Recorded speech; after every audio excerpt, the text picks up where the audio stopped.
Uh, yeah. Uh, yeah. Uh, yeah. All right, we're here at Shooting Star. We're gonna go ahead and get started. I'm gonna talk about the driveway and neighborhood, and then we're gonna go inside. So, as you can see, heading out to the road here, you do have a gravel road that leads into the neighborhood. The entire subdivision is gravel road, but it's pretty well maintained. Not a lot of potholes or anything like that. The property is right here behind me. You got a nice grayish blue vinyl siding, white 2-car garage door, and then the roof is relatively new. Everything over here is newer. You do have a shed over here. If you were to buy one of these, they cost about $7,000. You do have room over here off to the side for RV parking. You do have a private backyard, and from your actual house, you can't really directly see any of your neighbors, but through the trees, you can see a neighbor through the wood line on each side. These doors are usually 16 feet wide and about 8 feet tall.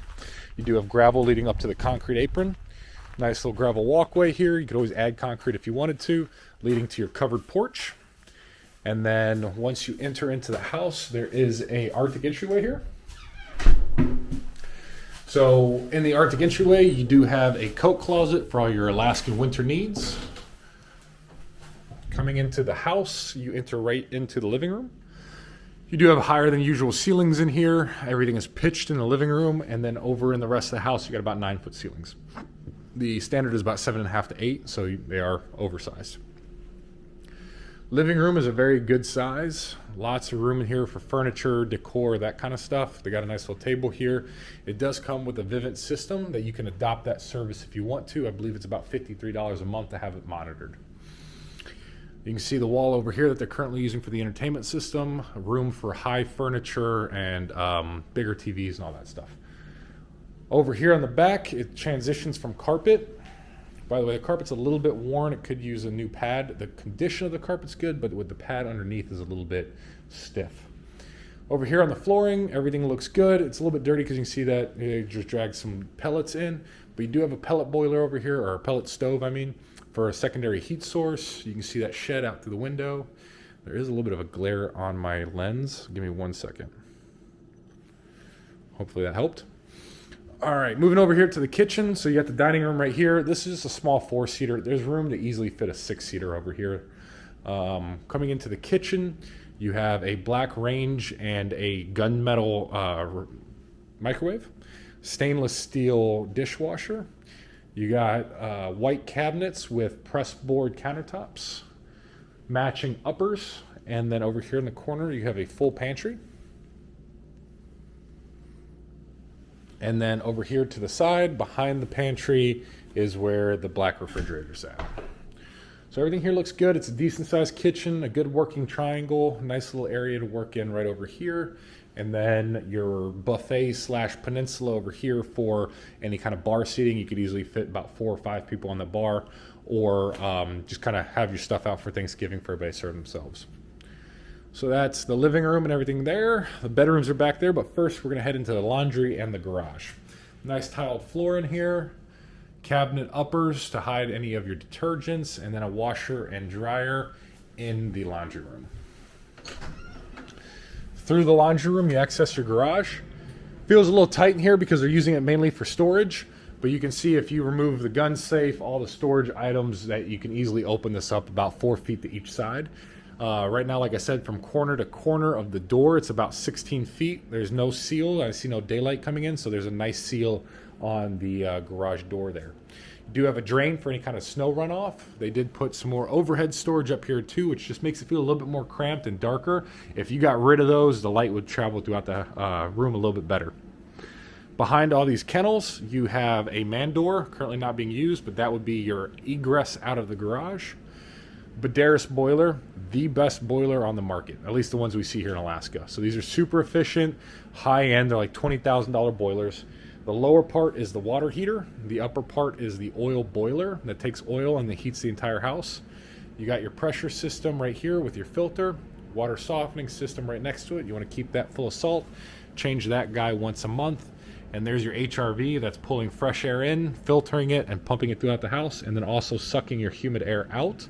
And then right here next to the door is where you have your electrical panel. Coming back into the house, we'll head back into the bedrooms. So you got another little coat closet right here on the inside of this door. Something I think that would be pretty cool is if you replace the solid door with one that maybe has a window so you can look into the Arctic entryway, but still have all that privacy out from the main door. First stop is over here in the hallway half bath. Single vanity, toilet, same tile floors in the laundry room. You do have a shower tub combo here, HRV as well as your air ventilation, and then your standard vanity lighting. Across the hallway is your first bedroom. Decent sized guest room. This is pretty normal, except for you have a super deep window well, so your insulation factor on this house is insane. Just to give you a little bit of perspective, that's my big man hand, and you got room for at least 2 of these. So you got a super thick walls, well insulated. Coming down, carpet goes into all the bedrooms. This is bedroom number 2. The window wear here is a little bit shallower. This is a 2x6 wall. Standard closet. And you can see there's room for a bunk bed in here. Your typical guest room. This one's a little bit bigger than the one we were just in. In the backyard, they still have some of their personal belongings here, but over here off to the side, you can see that's where your septic field is. And then they do have planters here for any kind of outdoor gardening you might be interested in. The whole house is radiant heat flooring, so all the heat's going to come up through the floor. In the master bedroom here, you do have a walk-in closet. It's a little bit smaller of a walk-in closet, but it is walk-in. You have a double vanity kind of out in the open. Tile flooring for any kind of spillage or leakage that happens.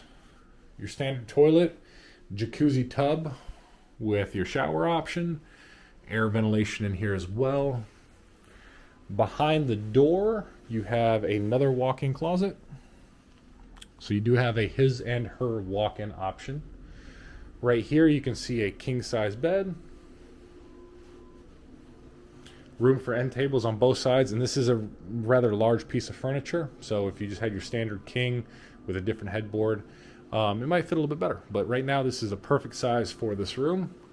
You do have a ceiling fan up top with a tray ceiling, so I do like that architectural feature there. Just makes the room feel a little bit more elegant. Low windows here facing the front yard. And over here in the corner, you have a little nook, recessed lighting, air circulation, and then a little area where you can make an office, maybe a little lounge area for your bedroom, a little sitting and reading area if that's what you like to do. Coming back to the main house, I'm kind of peeking out all the rooms again to give you a feel for the layout. There's a linen closet right here in the middle. Guest room number 2. That hallway bathroom we were in. And then the living room, kitchen, dining area. It's a very nice house. Like I said, so far the only thing that I see is there's a little bit of cleaning that needs to be done on the oven. The floor, the carpet's in good shape. There's not a lot of staining, maybe a small one right there. But the pad underneath is just worn in the hallway specifically. It just gets a little hard there. It's pretty soft and plush here in the living room. A little bit, stiffer in the hallway area. But that's about it. Everything else here looks great. Recessed lighting. Private neighborhood. And they do use ACS internet here, so there is an internet option, as well as mail is out on Davison Road. So there's a lineup as you enter into the subdivision where all the mailboxes for this entire area is.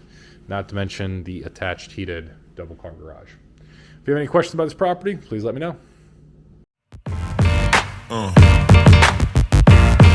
Yeah. Yeah.